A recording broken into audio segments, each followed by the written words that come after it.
Welcome to Gambling with an Edge.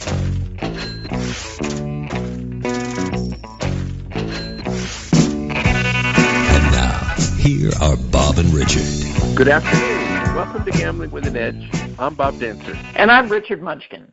Our guest today is Micky Crimm, a free spirit video poker advantage player who makes it in unusual ways in Montana. Micky Crimm, welcome to Gambling with an Edge. Hi, Bob. Hi, Richard. How you guys doing? We're good. I'm tickled pink to have you on. I've been in the VP free community for a number of years, and you're kind of a celebrity there, and it's a pleasure to have you back on our show. You were one of our very first guests back when Frank Nealon was the co-host, and glad to have you again. Thank you. Okay, we haven't had many Montana advantage players on this show. Actually, we've had you. So it's not anything against Montana or its people. It's just not a place with usual advantage play situations. So, How long have you been in Montana, and what kind of AP things do you do there? Well, I've been in Montana almost 10 years now. November will be 10 years. And at one time, I thought Montana was no place an AP would want to be, but then I discovered some things here when I was passing through the state about 10 years ago. A couple of video poker plays and some video Keno progressives. And then later, video line games came into play. And I never intended to stay in Montana. It just kind of wound up that way. I was making decent money and just didn't have the will to go anyplace else. And it's a very nice place to live. I enjoy living in Montana. Well, I figured you'd stay there because you like the weather.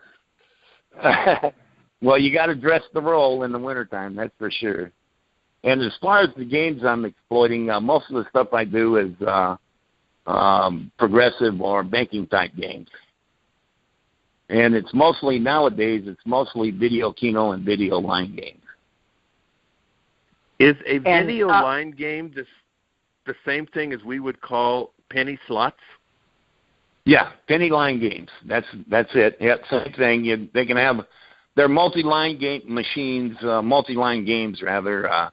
They can have 40 or 50 lines on them. You can bet, even though it's a penny machine, you can bet as high as $5 on one of them a spin.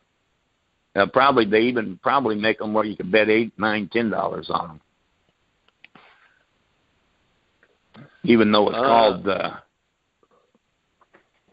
Now, when I talk to listeners or people about the show, and I mentioned that we have talked about ways to beat almost every single game in the casino, and people always ask me, "You mean what about Keno or what about slot machines?" So tonight we are talking about beating slot machines and Keno, aren't we? Yes, we are. Now, what they have down there in Nevada, I was in Nevada for 10 years. I never found an exploitable Keno game down there in 10 years.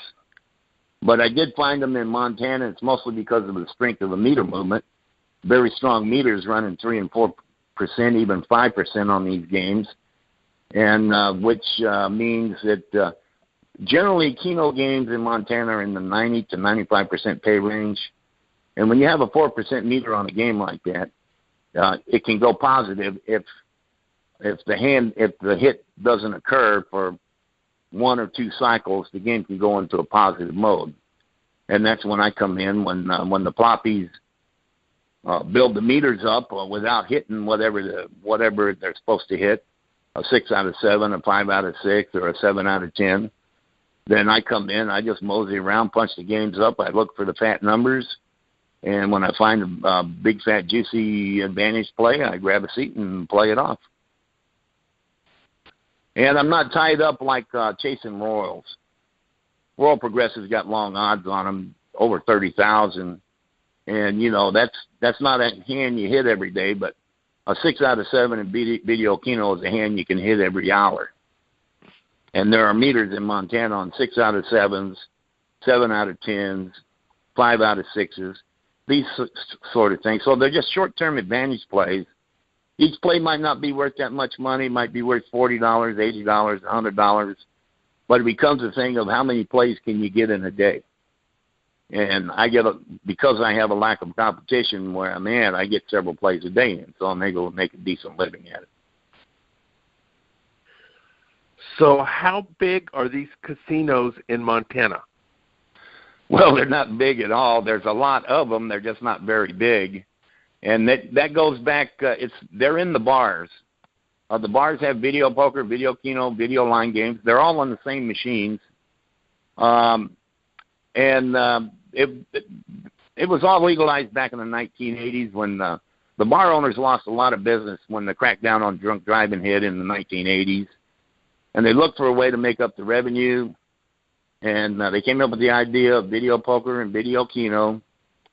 And the legislature threw them a bone. They passed the Montana Video Poker Machine Act in 1985, which legalized video poker and video Keno. Video line games were legalized in 2012.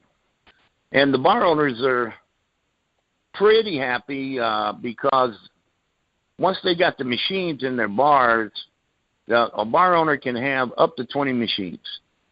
But once they got the machines in the bars, the value of liquor licenses went way up because they make more off the machines than they do the bar business. And a lot of them don't even bill themselves as bars anymore. They call themselves casinos. And there's really no place for a bunch of drunks to sit around and drink because all the chairs are at the machine. Yeah, they want people gambling. They don't care about having drunks sitting in there. Yeah. So the maximum bet is $2 in Montana, and the maximum jackpot is $800. For those of us who play in Nevada, those seem ridiculously small and impossible to make a decent living from. So how do you get around that? It's because of the way the games are structured. I'm not even playing for $800 jackpots. Most of the stuff I play has got a low frequency and a small jackpot to it. It might be $50, $100, $150, $200. In that range, I'm generally cashing out tickets anywhere from $100 to $500. And the way they get around that $800 cap is they don't put the meters on 7 out of 7s or 8 out of 8s at Video Keno. They put the meter on 6 out of 7 or 5 out of 6 or 7 out of 10. And these are low-frequency hits. And they got strong meters on them, high meter rate, 3, 4, 5%. And with the right amount of poppy action, they go positive. And I just basically just go through the bars every day, punching up the games on the machines, looking at the numbers. I might go through a half, but on a day where I'm getting a lot of plays, I'll go through a half dozen bars a day, picking off plays. On a slow day where I'm not getting that many plays, I might go through a dozen bars. And I've been in practically, there's 1,700 bars in the state. If I miss one, I don't know about it. I've been in all of them. Yeah. So now, if you're in the big cities like Billings or Helena, they must have hundreds of bars. But if my wife is from Havre, Montana, so I don't know. I haven't been there. It doesn't sound like a very big place. Havre, well, I make a little money in Havre, but Billings has 110 casinos in it, or bars, a bar casino. 110. Yeah. Havre has about a dozen. But it's not, going to Havre, I only live 100 miles from Havre, and going to Havre, it's not only Havre, it's the little bitty places, bars you pass on the way to Havre. And then I get into Havre, and then I knock those places down. Havre's on my route. I pretty much, my route through these towns, I'll leave Great Falls and go up to Havre and then across the Whitefish, Kalispell, down to Missoula, down to Hamilton, then over to Butte, and then back up to Great Falls. That's one route I run, and then I got the eastern side of the state that I run that route to. Generally, on one lap around, takes me a couple of weeks. I knock everything down, and then I got to give those towns soak time for the plays to build back up. Because how long does it normally? Huh? How long does it normally take for the meters to get back up? An individual machine, it could take days, weeks, even months for a game on an individual machine. You never know how much action that machine is going to get on that game. These are multi-game machines. They're modern, state-of-the-art equipment, and a machine can have upwards of 30 games on it. And that includes video poker, video Keno, and video line games. So the public has a wide choice of games to play. And the particular game that I'm exploiting on that machine, nobody might play that game for a month. I never know. That's the reason I work the whole state. There's 18,000 machines in the state, so I work the whole state. And it's because of the number of machines involved and a lack of competition that I'm able to make a decent living at it. I say lack of competition from other APs. I don't think other APs really want to get involved because you're not going to get rich in Montana. 50,000 is a good year. And so I don't think too many APs are kind of interested in 10 months of winter to make 50,000 a year. But it doesn't bother me. So are you getting out of the state? Are you exploring other places? Yeah, since I quit drinking, I've gone out. I wanted to see. I hibernated in Montana over 9 years. I wanted to see all the changes on the casino floors in the other jurisdictions. And my number one observance, in a nutshell, is video line games have taken over the world. They just weren't there in that kind of numbers 9 years ago when I left Nevada. But I've been in all the casinos in the Midwest, and in Washington, Oregon, Wyoming, Idaho, and the recreational gamblers are all playing these video line games. Rarely is anyone playing video poker or video Keno. It's all this video line games they're playing. And those games have a huge house drop. They're ranking them for somewhere between 7 and 10% at least, maybe more in some spots. But that's what the people are playing. And there's a whole new crop. All of the old vulturable games that I used to play before I came to Montana, they're all gone. That generation of machines is old and antiquated, and they're all gone. But there's a whole new generation. Can you give some examples of the older games that you were playing? Well, you're talking about the IGT Vision series, games like Wild Cherry Pie, Fishing for Cash, Double Diamond Mine, Slot Bingo, those type of games. That's the IGT Vision series. Then there was the Silicon Gaming's Odyssey machines. There was 5 or 6 games that were exploitable on those machines. And then there was the old Williams 3-reelers with games like Piggy Bank and Shop and Spree, X Factor. All of those games are no longer in the casinos. They're all gone. They were all old 3-reelers, except the Odyssey machine was video. As a matter of fact, they had video line games on. Right. So what kind of games are you looking for now, today?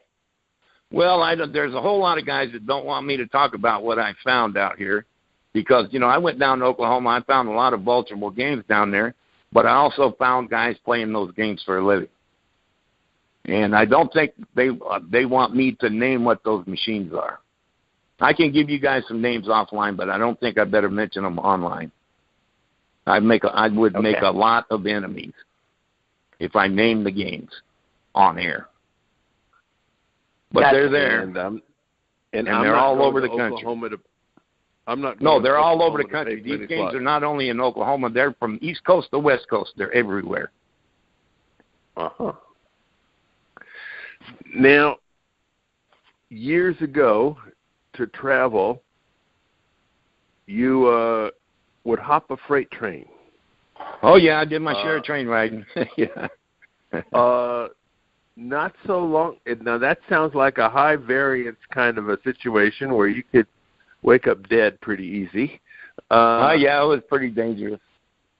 So, could you have any good stories from those train riding days, or some suggestions? Yeah, well, there was. When I was riding the rails, the last time I rode the rails was 1996. The last train I rode, I jumped I jumped a junker. That's a junk haul, hauling a bunch of grainers and empty boxcars from Cheyenne, Wyoming to Pocatello, Idaho.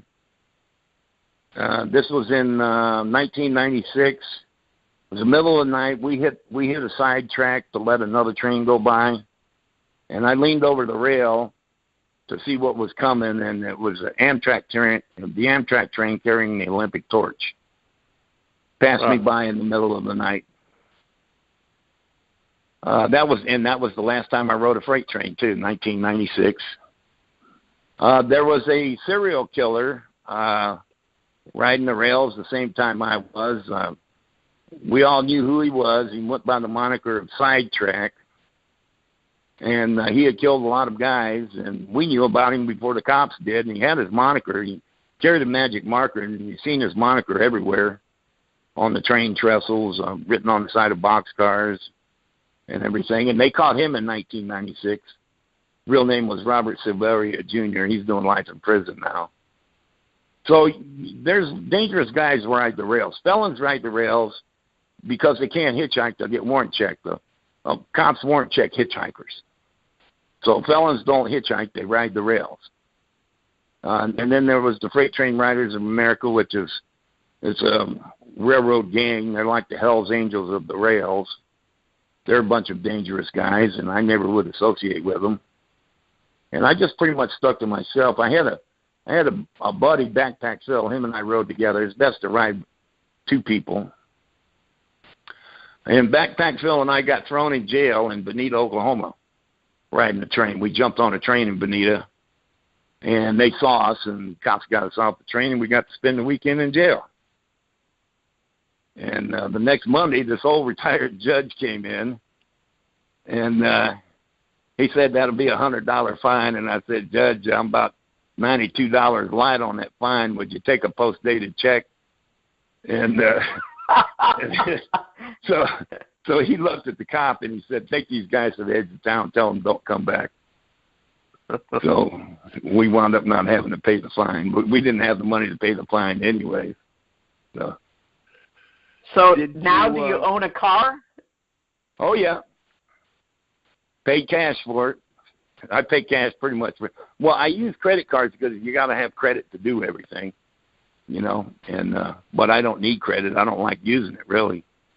It's just you got to have it to check into hotels and all this other stuff. But I drive a compact, an old Deliro. Good gas mileage. I get 28, 29 miles a gallon on the highway. Yeah, I remember when I first heard you, I think it was on the first time you were on this show, it was about how you basically lived for over a year in casinos without ever paying for a hotel room, basically living on comps. Well, that was down in Laughlin, Nevada. That went on for about 5 years. I had I could get all but 3 nights a year comped in Laughlin. And the only weekend of the year I couldn't get comp was the river run where all the bikers pile in. And I did all that basically by rotating through the hotels and working the mail. And I wasn't the only one doing it. There were other guys doing the same thing. It was a basic free ride, and we were all playing the advantage video poker to get the comp. So we were making money and had RFB year round.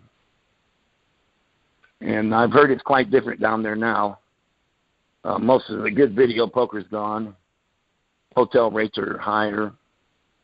But I think someone probably, if they still wanted to do it, I'm not interested in it anymore, but someone that wanted to do it could probably go down there and work the comp system to where they're getting mostly a free ride for most of the year. So when you're playing in Montana and doing your run, you have to sleep somewhere. So you're just buying hotel rooms in the various places you're staying? Yeah, I pay my own freight up here. I don't get anything for free. So, you know, I pay for the hotels myself. I stay in hotels, I eat in the restaurants. And there's no such thing as hotel or meal comp in Montana, because it's just bars catering to the locals, to the local townspeople. No one in Montana knows what a room comp is. And not only that, but my plays are so short, I'm not going to be sitting on one machine for hours running the kind of action that would get it anyways, even if they did have it. So do any of the casinos recognize you and go, oh, yeah, you were that guy who was here 8 months ago and hit 3 jackpots and then left? Yeah, I've gotten to know some of the hired help, but you either have a bartender or you have a floor attendant. They're a minimum wage employee, and they get minimum wage plus tips. They don't know anything. Now, their advice is play that machine. A lady just dropped $400 in it, or don't play that machine. It just hit for $800. That's how much they know about gambling, and that's enjoyable because not even the bar owners know anything in the math of the game. They just know the machines make money for them, and so the great thing I love about Montana is the people are just all so innocent. They just don't know. And also, but besides that, there's a lot of turnover in the places that don't recognize themselves as a bar, just a casino, and they have a floor attendant. There's a lot of turnover in these floor attendants. So I'm always $12 an hour with tips isn't that exciting for a lot of people. Yeah, it's just it'll do for now, but I'm looking for something else. Yeah. Years ago go ahead. No, go ahead. Years ago on VP Free, every now and then you would get drunk on your ass and post a profanity-laced something, scree, and they'd kick you off VP Free for a while until you sobered up or something. But then they always let you back. Now, are you still drinking? No, I quit. I quit drinking on March 1st of this year. I'm in my 7th month. Haven't had a drink, and I'm enjoying it because I get to do all the things that I wasn't doing when I was sitting on bar stools drinking myself into oblivion. I never had a problem with gambling and drinking at the same time. I just never did it. I had it compartmentalized. I was either gambling or I was drinking, but you'd never see me doing both at the same time. And then on road trips, I would go without drinking for 2 or 3 weeks. Anyway, I wouldn't drink on road trips because I just wanted to get them over with. But when I was at home in Great Falls, I lived right next door to a bar, right downtown. They all knew I wasn't driving because I lived right next door, and they would just serve me all the whiskey I wanted, and I drank it all. And I just got tired. There was things going on online with people talking about these new games and everything and all the changes in the casino floor, and I just said, I want to go and check all that out. I want to see what's going on because I'm just not current on this, and I got to give up the booze to do it. So I'm just giving up the booze. I just quit cold turkey. And for the last 6 months, I've been out exploring the rest of the country. I go back to Montana, and I make my sweeps through the state. Then I'll take off on a road trip out of state and go explore a new area. So you've been sober pretty much during the warm months in Montana. Would you drink more in the cold months or the warm months? It didn't make any difference to me. This is how I drink, Bob. I knew myself pretty good. If I go in a bar at 6 o'clock and order one drink, there's no such thing as me having one drink and going home. That's not going to happen. If that booze touches my lips, I'm going to be there till closing time or they throw me out. So that's how I drink. If I have one drink, I'm there till closing time. And that was miserable down there in Nevada because the bars never closed. And I would put in long shifts down there. I would drink 18, 24 hours straight. But like I said, luckily I had the gambling and the drinking compartmentalized. I didn't do the two together. And I succeeded in gambling in spite of my alcoholism. And I'm amazed that I did it. Well, right. I would say congratulations. It's a hard thing to do. So yeah. Good on you. Yeah. But I'm not rich yet. I'm not a millionaire. But I live pretty good. Sounds to me like you are a millionaire. We're talking to Micky Crimm, and we're going to take a brief commercial break now. When we come back, we're going to ask Micky something suggested by posters on the VP Free website. The South Point has more than 10,000 games, returning more than 99%. This is more than anyone else has. In October, the casino-wide promotion is extra free play for those already receiving free play. You pick up your normal free play every Monday, Tuesday, or Wednesday, and if you do that, you'll pick up the identical amount of free play every Friday, Saturday, or Sunday. If you make all 8 pickups during the month, you'll be eligible for a larger than usual pickup at the end of the month. Week 10 of the free video poker classes, Wednesday, October 4th at noon, is Secrets of a Video Poker Winner. This is not a how to play these hands kind of class. Rather, it's a philosophy class about the winning process, or rather, what is the mindset of a successful video poker player? The class will be held in the Silverado Lounge, which is the first lounge you come to entering from the parking garage. Everyone at least 21 years of age is welcome. At videopoker.com, it's the best place to play lots of games. If you sign up for the gold membership, $8.95 a month or $79.95 a year, this allows you to get corrections on most of the games. The game of the week is 100 play with Super Times Pay. Super Times Pay is a 6 coins per line game where approximately every 15 hands you receive a multiplier in the range of 2x through 10x. The multiplier, when it happens, always comes during the draw before the play. When the multiplier has no effect at all on the strategy, although most players hope harder when they have a multiplier. Good players know that hope is not a strategy. Okay, we're back talking to Micky Crimm. How has your life changed since you discovered video poker? Well, I was your basic day laborer. Well, I started playing poker in 1992, and I had a little bit of success at it, but I didn't have any money management skills.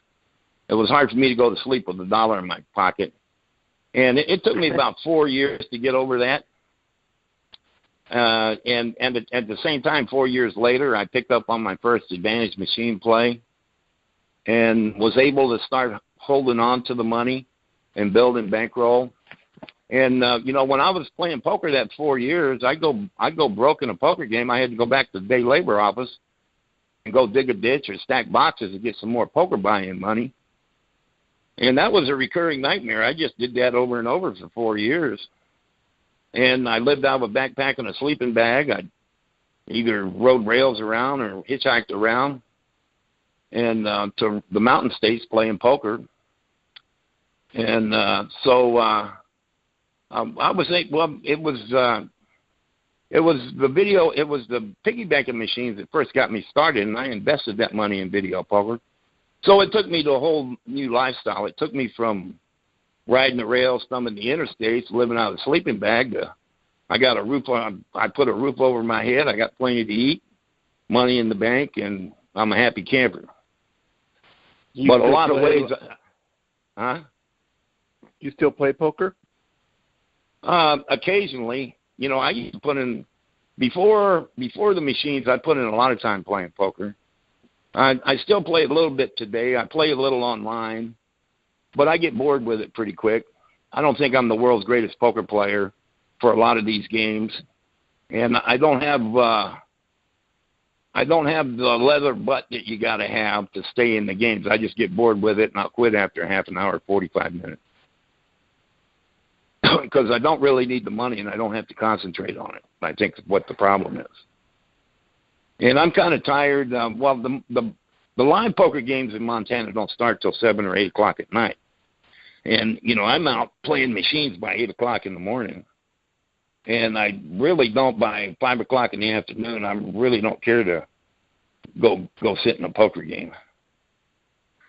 Do the casinos close in Montana, or are they 24 hours? Depends on, most towns that have early closure, they're closed between 2 a.m. and 8 a.m., But Missoula and Billings are 24 hours, and so is East Helena. And if you take like Helena, East Helena is a very small town that sits on the east side of Helena, which is the big town. And East Helena only has 3 casinos in it. And so all the townspeople in Helena, when the bars close in Helena, they all go over to East Helena to keep playing. And can they drink then too, or no drinking. After 2. The drinking has to quit at 2. No drinking between 2 a.m. and 8 a.m. So they just quit selling the alcohol. But if they got a poker game going, the poker game can go 24 hours a day. And there's places in the state like that, like the Oxford in Missoula. You know, it's a bar, restaurant, and they got a poker game that starts at 8 o'clock every night. The bar closes at 2. They just put a barrier around the bar, and they keep the restaurant open, and the poker game can go 24 hours a day. Which reminds me about we got some famous poker players from Montana, too, that I wanted to mention. That a lot of people don't know that they spend a lot of time up here. But a couple of them have Montana history, which is Huck Seed, who won the World Series of Poker in 1996. He's from a little town called Corvallis in outside of Hamilton in the Bitterroot Valley. And then Annie Duke, she's from New Hampshire, but she married Ben Duke from Columbus, Montana, just west of Billings. And they lived there for several years, and they got in some kind of money tight. And Annie's brother, Howard, started teaching her how to play poker over the phone. She went into Billings, and she wound up pretty much owning the 10-20 games in Billings. And then Howard invited her down to the World Series of Poker, and the rest is history.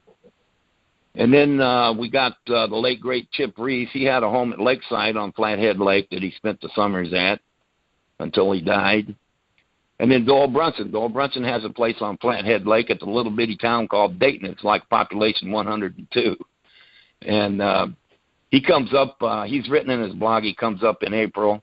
He goes back down for the WSOP and then comes back and spends the rest of the summer. And he calls that property his retirement home. And then up out of Whitefish, we got Ray Z. He's one of the old school poker players from Doyle's generation. He wrote the definitive works on split pot poker with Omaha High-Low 8 or better and stud 8 or better. Ray's got a ranch outside of Whitefish. He lives there year-round. And Ray told me some interesting video poker history. He told me that back in the 80s, him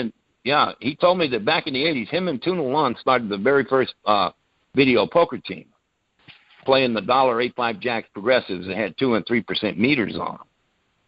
And I asked him what their playable number was, and he said 24,000. And I was like, Ray, how does the progressive meter get from 4,000 to 24,000 without anybody hitting a royal? And he said, because back in those days, the floppies never bet 5 coins. They all bet 1 or 2 coins. And so the meter just kept going up. And then he told me that eventually a couple more teams formed, and there got to be competition. They dropped the playable number down to 18,000. That went on for a while. Then a couple of more teams formed, and everybody started playing at 12,000, and he said that's when he got out of it because he made more money playing poker. Before your day, but didn't Benny Binion have a ranch up there in Montana? He had a ranch. His ranch is located over in the eastern part of the state at Jordan, Montana. You may have heard about Jordan, Montana first because that's where the Montana Minutemen are from. That's where they live. They're kind of like a white separatist group, and they were making news here 10, 15 years ago, not paying federal income taxes and all this other sort of stuff. And I think there may have even been standoff with the feds, but they're all located in Jordan, and Jordan is just a little bitty town out in the middle of nowhere in eastern Montana. But Benny had a ranch there, and he raised cattle, and he sold the beef in his own restaurants. Yes. Yeah. So gambling has been your primary source of income since the 90s? Is that what you said? Since steady since 1996. I haven't had any other source of income except my gaming win, my gambling earn. So you must be a senior citizen now. So going and working day labor isn't that good of an option anymore.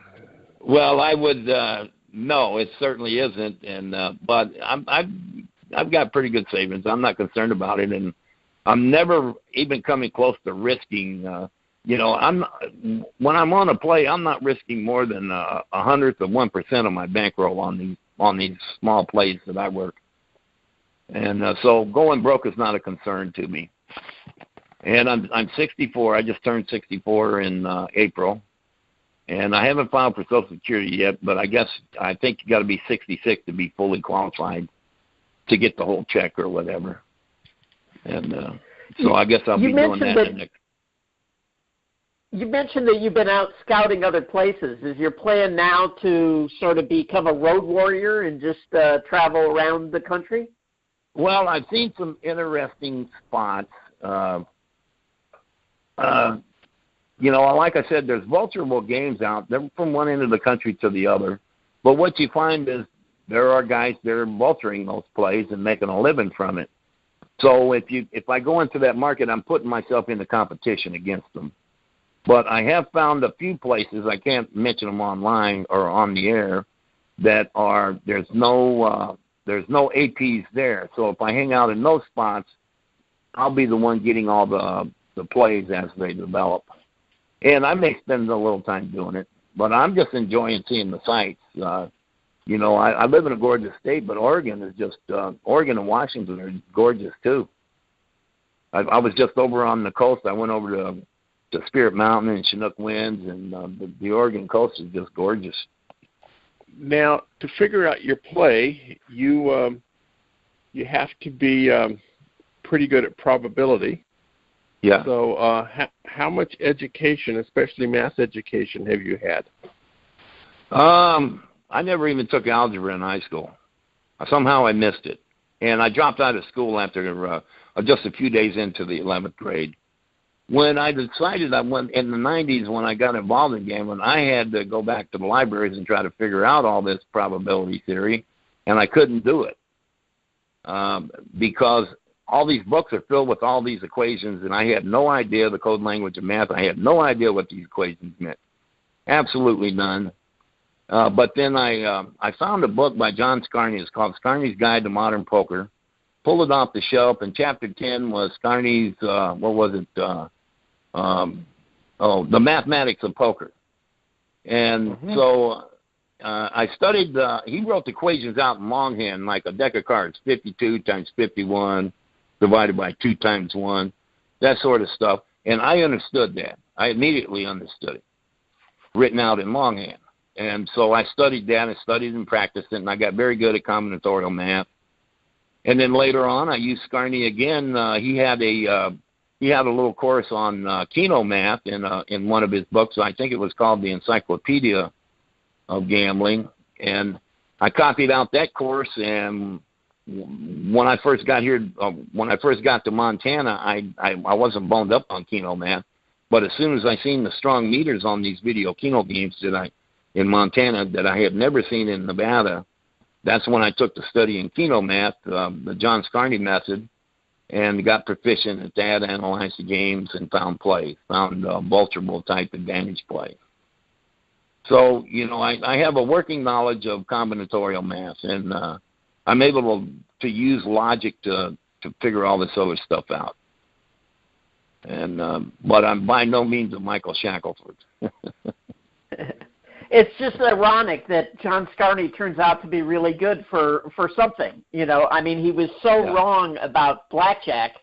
But I can I was a big fan of his, as a teenager before I got involved in blackjack.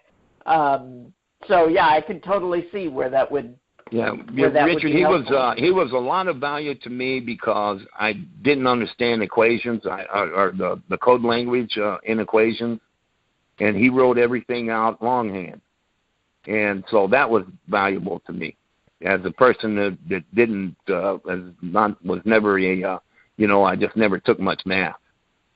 Yeah. And so that was a big breakthrough for me because I got very proficient.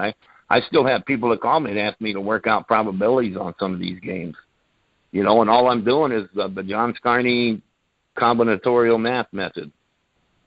It works. Yeah, it worked. Yeah. Now, Is there any chance you're ever going to write a book about your adventures?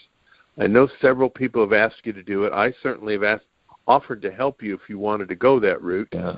Any chance that's ever going to happen?